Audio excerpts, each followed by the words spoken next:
Hey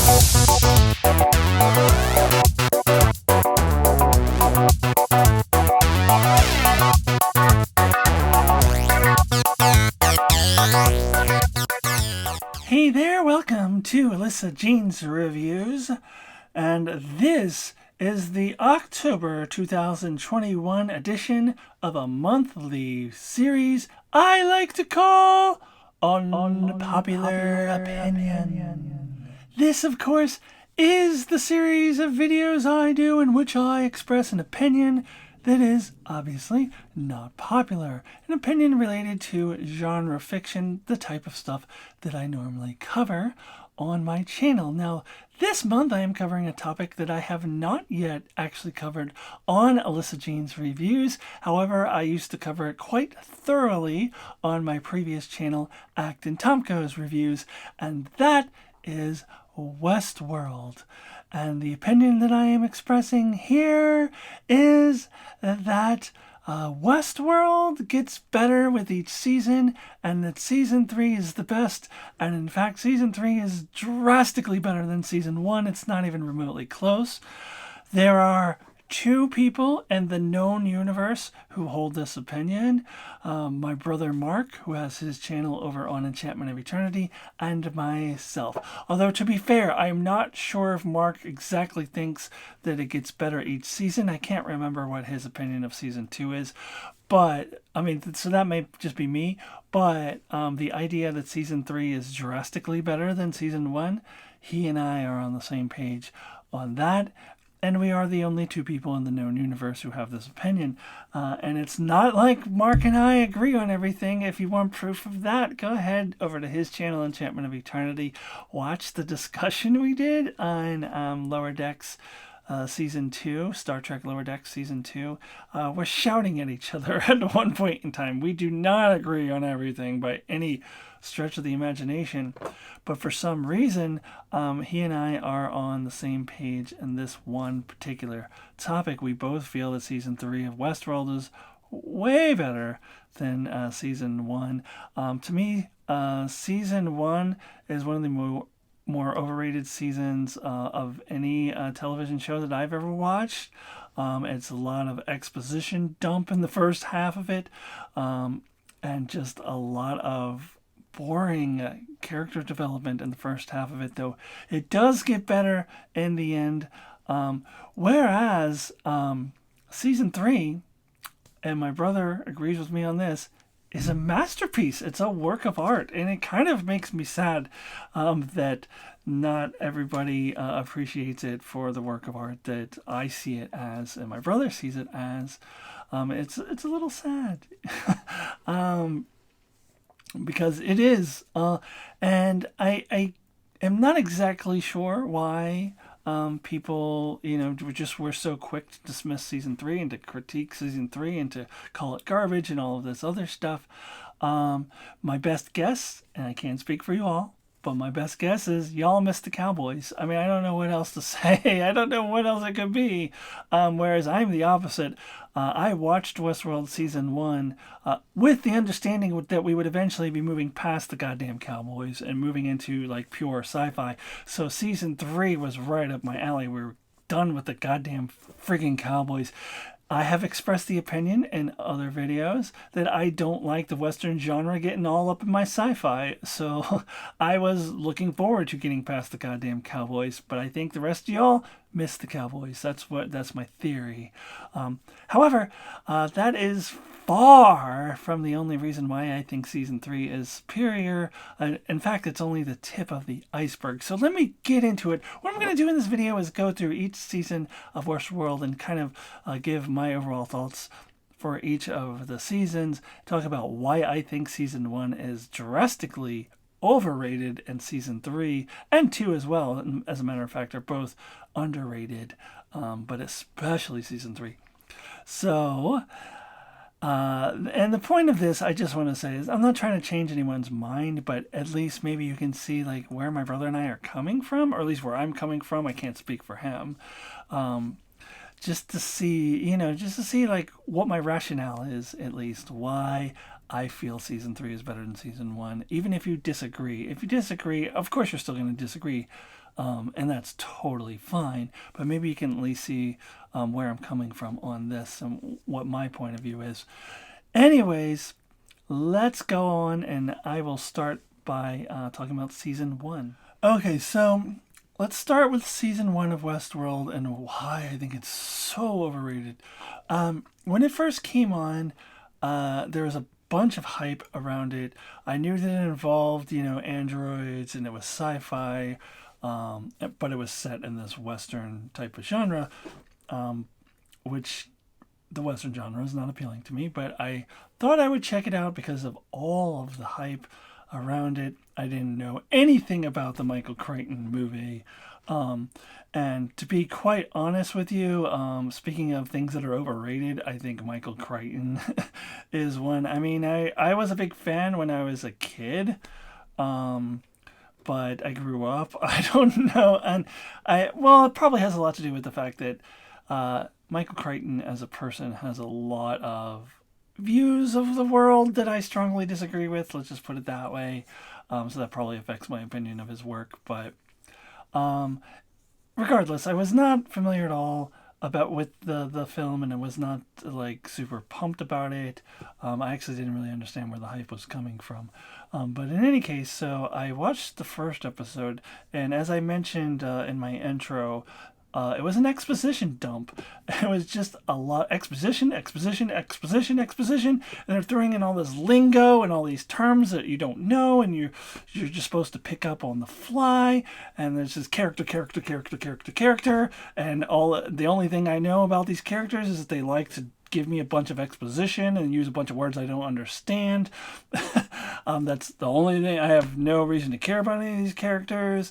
And here I'm talking about actually the human characters, although we find out later not all of them are human, but you know what I mean, the ones who run the park.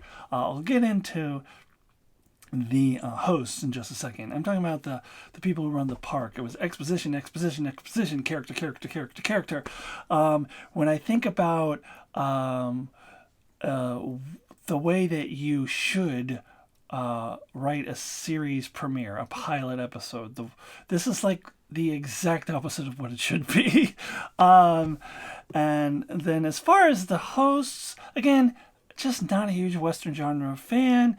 I didn't really get what they were doing with Dolores. She was like, I see the beauty in the world. And and then, being shot up by the man in black. And then, I don't know. I wasn't drawn in by it. I didn't feel pulled in by that story.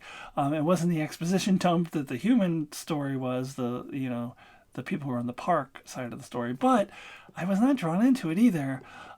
So after the first episode, the reception that I saw on YouTube and then just in general online really was not at all how I felt about it. It was the exact opposite.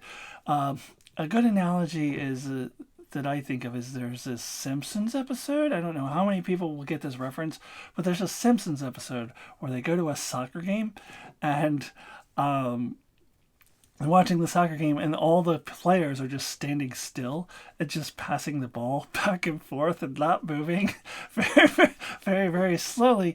And the announcers are going, and Johnson has the ball, holding, and he passes it to Simpson, holding. Oh, well, probably not Simpson, but making up last names here, and I just said the name of the show. Anyways, you get the point. They're going holding, and then they switch over to the Mexican announcers, and they're like, holding, like super, super excited about it. Super excited about something that is, the other announcers saw as very, very boring. And that is how I felt about my reaction to the Westworld premiere as opposed to everybody else. Like, to me, it was holding, he passes the ball, holding, and then everyone else was like, holding, like super excited about it. I didn't get it. I did not get it. I did not get it at all.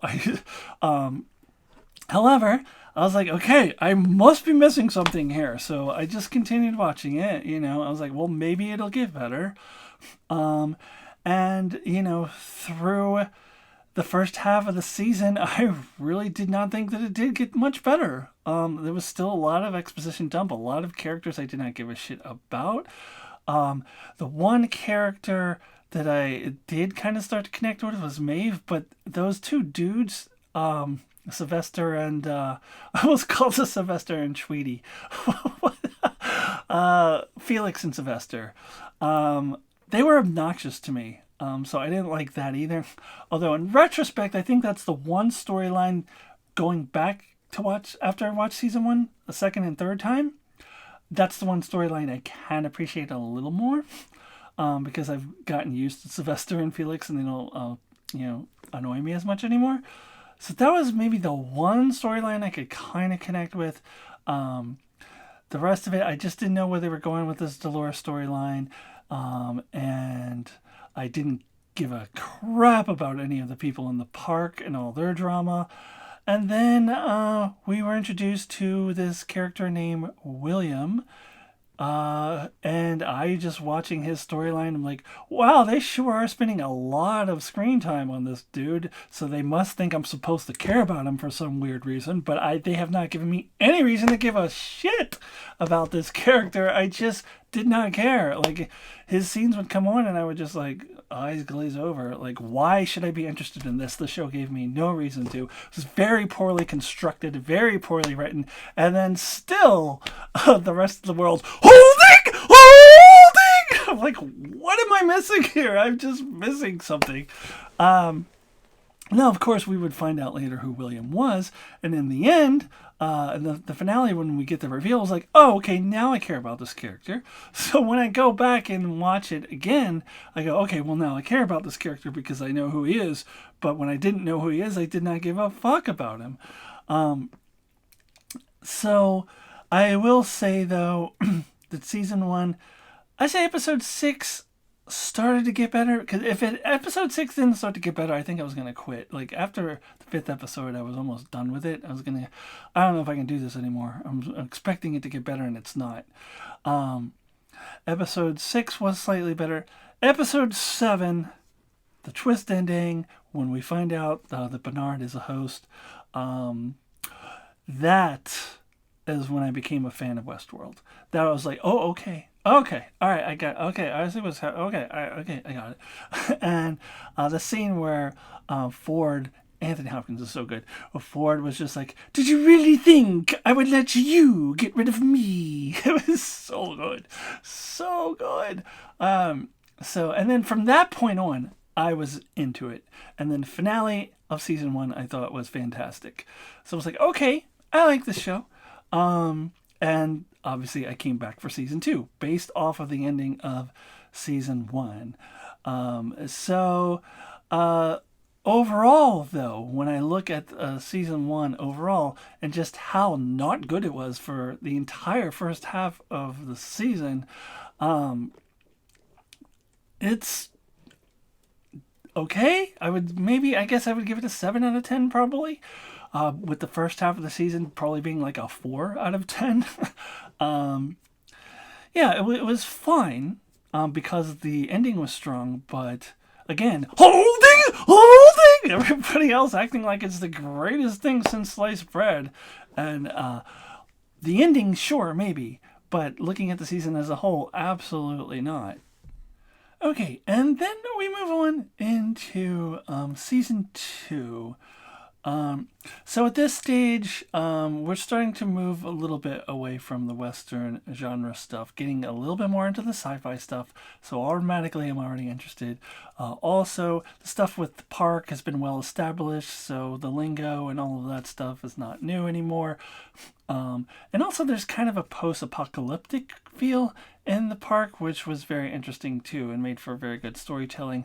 And I actually really liked the way that they told the story in 2 different time periods, which of course they also did in season 1, except in season 1 you didn't know that was happening. And honestly, I almost think season 1 would have been better if you did know. Here, you did know that there were 2 different timelines, and I thought it was an excellent way to tell the story with a big payoff in the end. And I remember people complaining about it, like that they were confused by it, and it's people who have watched a lot of sci-fi, and I don't know why people thought it was difficult to keep track of the timelines, because actually it was super easy, barely an inconvenience. Like, it was pretty easy to follow.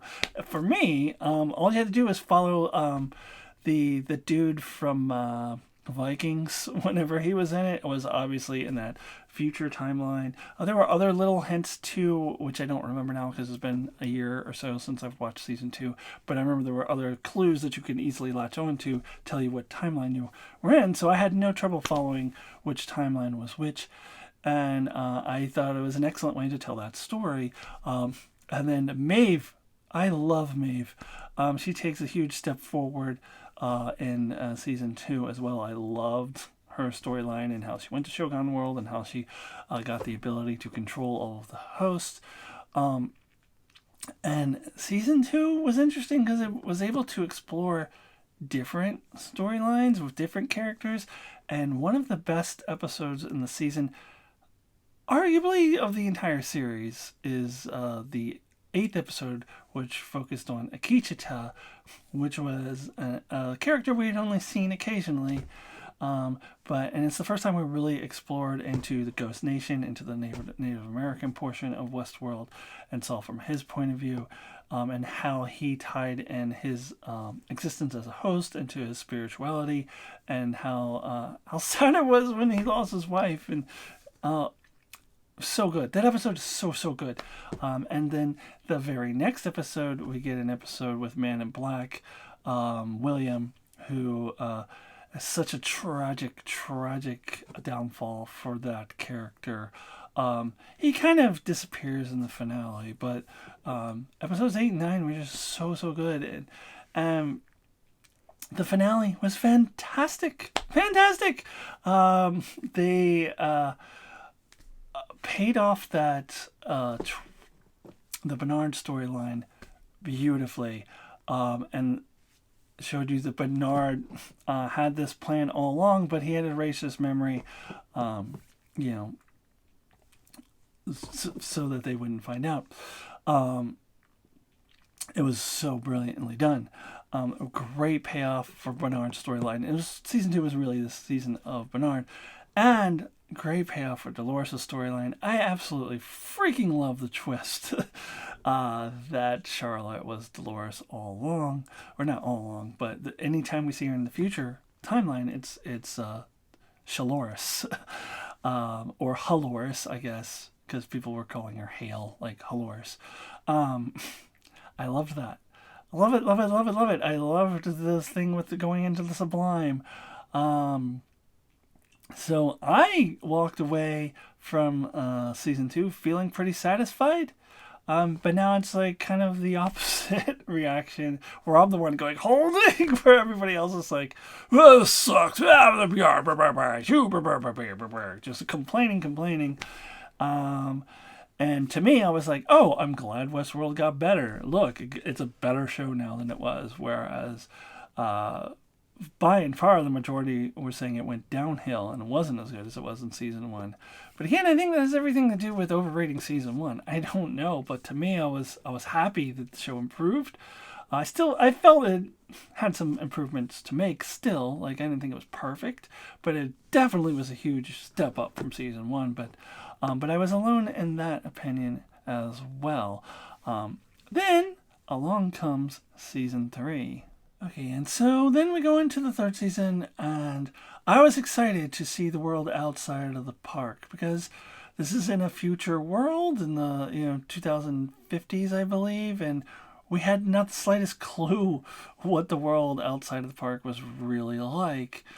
It's very limited world building, and it's just limited to this one small, teeny, tiny part of the larger world.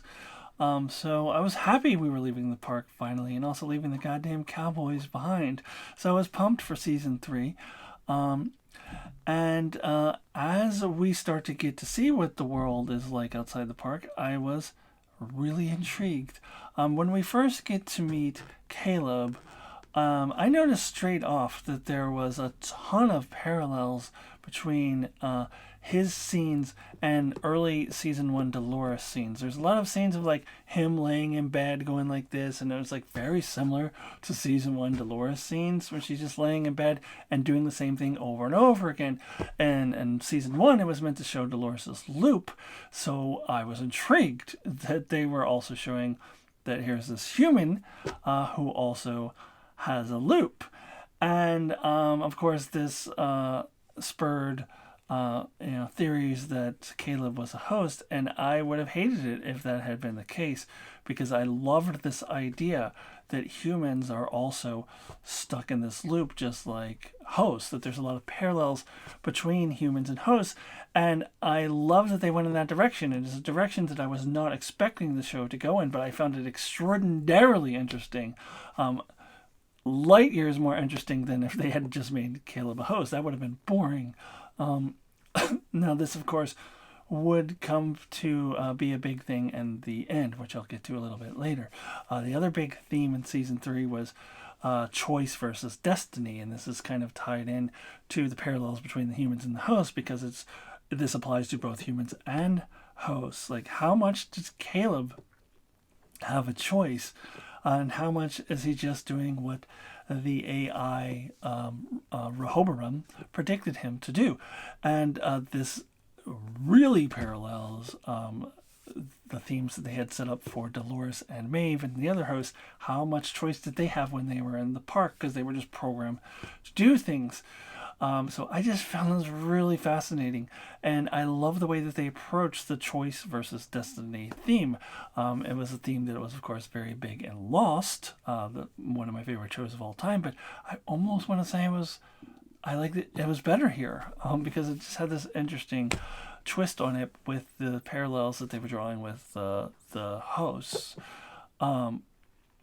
So I loved this, and all throughout this, of course, Sirach is telling Caleb that he does not have a choice, which was ironic when you see in the end that it's actually Sirach who has no choice. He's just being controlled by Rehoboam, and Caleb proves him wrong. Caleb proves that he does have a choice, and it's just so brilliant, so beautifully done.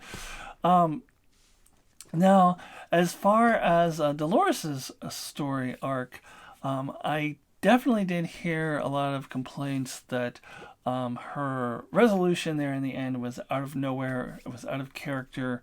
That they didn't buy that, she would choose to see the beauty in the world. Whereas for myself, when I was reviewing it weekly, and I went back and watched some of my old reviews, which don't exist on the internet anymore, but I still have copies of them.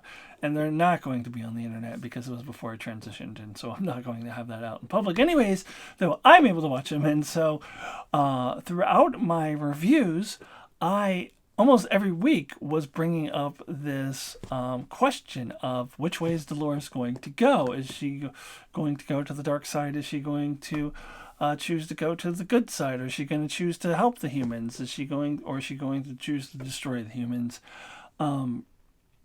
So that was an ongoing question that I talked about in every single review that I did weekly. So it was set up nicely every single week. So then when people said it came out of nowhere, that she chose the beauty of the world, I was like, no, it didn't. It was a very well established theme all the way throughout the season. And I think maybe this might come from the fact that they did seem to be setting Dolores up to be a villain in season 2. But I really don't think the show ever truly told us that she was a villain, because back in season 1, she did talk about seeing the beauty in the world. So there were kind of two sides of Dolores. The one side who did see the beauty in the world, and the other side that really had a lot of animosity toward humans. So for me, when I was watching it, it could have easily gone either way. So I didn't really agree when people said that the choice that she makes was out of character, out of nowhere. I go back and, well, you can't watch my reviews because I took them down, but go watch the show. There's tons of clues, because I saw it on a weekly basis as I was reviewing them weekly. So However, we do actually get to see what evil Dolores would have looked like. Because in the end, she goes both ways because of the different brain ball Doloreses and the different versions of Dolores have different experiences. So that we have the Halores, the Charlotte Dolores, does go the way that people thought the Dolores would go when I'm going to destroy the world. So for those who thought that it was out of character for her to see the beauty of the world, we still do have a version of Dolores who just sees the ugliness in the world and goes in that direction and acts on that and wants to destroy the humans. It just depends on the experience. So one version of Dolores had X set of experiences, other version of Dolores had Y set of experiences, and so we get both. We get the Dolores who chooses to see the beauty and the Dolores who chooses to see the ugliness of the world and acts correspondingly. And that is genius. I wish people could appreciate how genius this is. There's nothing in season 1 that is this brilliant and this well thought out and just with such deep thought and care in the storytelling. Like this is genius. Then in the end, we have what I would say is the most phenomenal, the most beautiful scenes in all of television as far as all the shows that I've ever seen. Where Maeve and the last bit of Dolores, as she is fading away, are having this discussion about the ugliness and discord of the world is where they start with. And they actually showed us a scene at the beginning of the finale which kind of leads you to believe that Dolores was heading into thinking about the ugliness and discord of the world. But she tells Maeve she had a choice. She could either destroy the humans or free them to give them a chance and free them from their slavery, just as she wanted to free the hosts from their slavery. And she found that, as she was being erased, she found that what she was holding on to, she tells Maeve, were the beautiful and kindness moments, the moments where humanity was showing her kindness and showing her beauty. Absolutely beautiful. This was such a beautiful scene. And she turns to Maeve and she says, I see the beauty in the world. And then she presents Maeve then with the same choice. Like you can either choose to destroy humanity because you just see them as ugly, or you can empathize with them and see that actually they have beauty too, but they are just as much victims as we hosts are. And what an interesting turn in the plot to not just go to the typical like Terminator style thing, which is very, very, very typical for these sorts of shows where there's androids and humans, whereas like the androids are going to turn against the humans. And I guess that's my understanding of what the original Westworld film is like. I've never actually seen it. But what a much more interesting, complex, and nuanced, and way better way of telling a story. It's a work of art. I don't know. I wish people could see it. That humans and hosts are the same, and they both possess beauty and evil. It's a matter of which you choose. And Caleb in the finale sees himself. He buys what Serac tells him, that he's always meant to be a killer. That's what Rehoboam meant him to be, and he can't escape it. That's who he is. But Dolores teaches him that, and actually I think it's Maeve after Dolores is gone, makes him realize that he has the capacity for both good and evil, and it's his choice. Which way do you want to go? Do you want to be a killer, or do you want to be a good person? And this is manifested in a scene in which Caleb actually had an encounter with Dolores way back in the day when Dolores was being used for army drills. And I talked about in my review of that how that was kind of retconned, but it showed that Dolores knew that Caleb was capable of kindness because he had shown her kindness in a moment where all of his army buddies were not.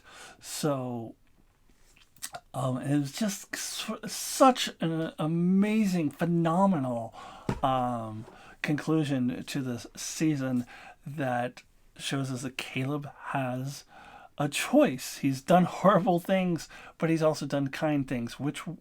How do you want to live? How do you want to be? And then Maeve also has that choice. Yeah. So for me, I think about this just incredible writing for season 3. Just incredible, nuanced and complex message. Just beautiful, so beautiful. And just compare it to the exposition dump of season 1, and I'm just gonna have to agree to disagree with the rest of the known universe, except for my brother, who is on the same page with me. We'll just have to agree to disagree because I don't get it. I just love season 3 so much. And I'm looking forward to season 4. You know, I heard a lot of people saying like season 3's jumped the shark. I heard, or I think even read an article that said they should just stop making Westworld. No, you should just stop watching it and let me enjoy it. And I know there's other people who enjoyed season 3, even if they still think that season 1 was better. I know that my brother and I aren't the only people in the world who actually enjoyed season 3, because it's coming back. They're still making episodes. So if you thought season 3 jumped the shark and all that stuff, just stop watching it. I don't care. That'll be fine. I don't have to listen to you complaining about it anymore, and I can just enjoy it in peace. I don't know when season 4 is going to come out. Probably because of COVID, it's going to be a while. It had already been like every 2 or 3 years that they were doing seasons, so it's going to be a while.